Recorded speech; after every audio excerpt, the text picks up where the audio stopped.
Hey, what's up everybody? So welcome back to my channel. In today's video, I'm pretty excited to show you guys my hand-on experience with the 11 Pro Max.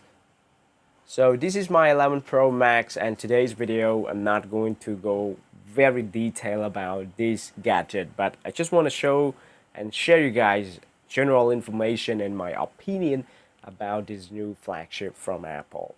Okay, so without further delay, let's get started.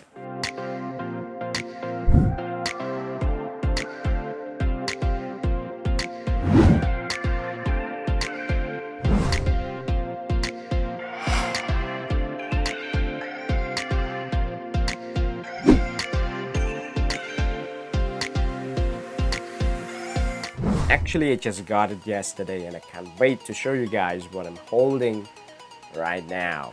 Since I just got it yesterday, I haven't tested much yet. So in today's video, it's not going very detailed as I mentioned earlier.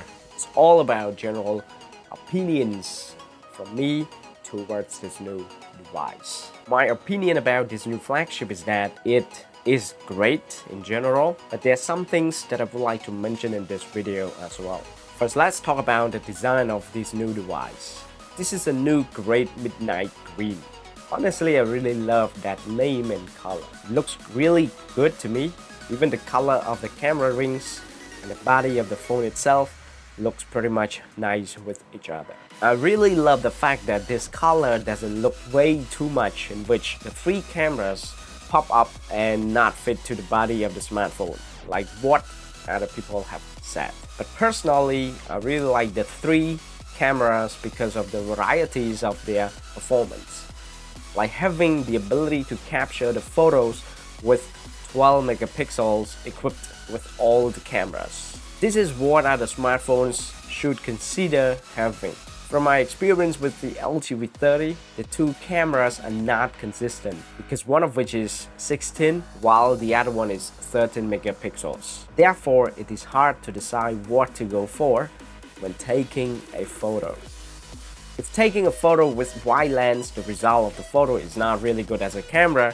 It's only 13 megapixels. That is why it's really hard to decide. Even the new device from LG, the V40 and the V50, all the cameras are not equipped with the same ability.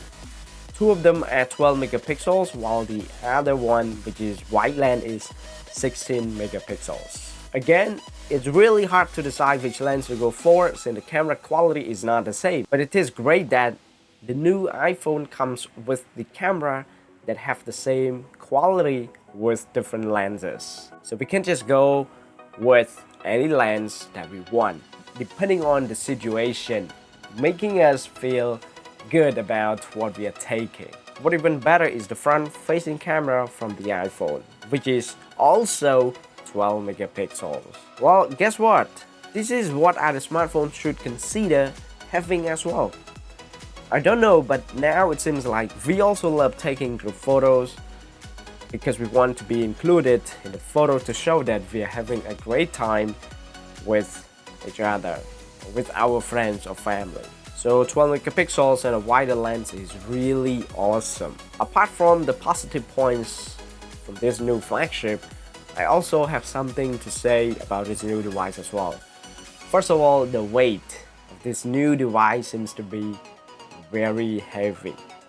Comparing to my LG V30, the LG weighed about 158 grams, while this new flagship weighed about 226 grams. So the weight is almost double. So after holding and using this device for about 5 to 8 minutes, I can feel that my hand is exhausted, making me stop using it for a while. So not quite sure if I can get used to it in the future or not, since it is sometimes annoying because I cannot hold it longer, especially when watching Netflix or playing game.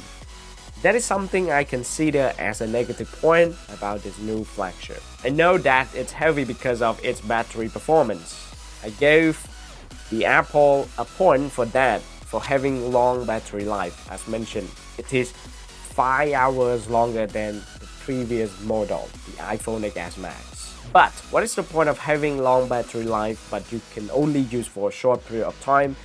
you have to rest your arms and hands for a while before using it again. Second of all, it is something inside the box. It is also worth mentioning about the cable.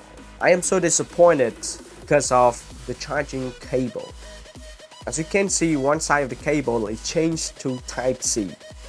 But I don't understand why the other side is still in Lightning. Why iPhone is still equipped with the Lightning port. I don't understand. Why not Type-C both? See, the iPad has already been introduced with the Type-C since last year. But this is not what I had expected for the iPhone. Honestly speaking, I still prefer the Type-C port and the cable for iPhone, since now all the smartphones on the market are using the Type-C now. Because of the experience of bringing the charging ability to the next level, however, I still feel a bit positive about the Type-C side of this cable, since it is now pretty much convenient for me to plug in my iPhone directly to my MacBook Pro. So it's kind of positive and negative about this new invention, but we have to live with it because we cannot change due to the fact that this has already been introduced. But for sure, the new or the next generation of the iPhone 12, will be equipped with the Type-C port. One more thing, just for your information, if you buy the iPhone 11 Pro that have no Max, okay, the small iPhone 11 Pro, you are not going to get a fast charging brick, okay, a charger with fast charging ability. So you have to buy a separate one. If you want to get the fast charging brick, you have to buy the iPhone 11 Pro Max, okay, Max at the end. Okay, so that's it guys. Thank you so much for watching. My next video is going to be about helping you guys to choose what storage you should buy. The 64, 256 or 512 gigabytes. So which one is the best option for you guys? So if you want to save some budget, stay tuned for the next video. And the following video is going to be about in-depth camera comparison between the iPhone 11 Pro Max and the iPhone XS Max. Also, I'm going to use my Canon 6D Mark II to compare the result with this gadget as well. So stay tuned for more videos. Thank you so much for watching. Don't forget to subscribe if you haven't done so. And I hope to see you guys in the next video. Thanks.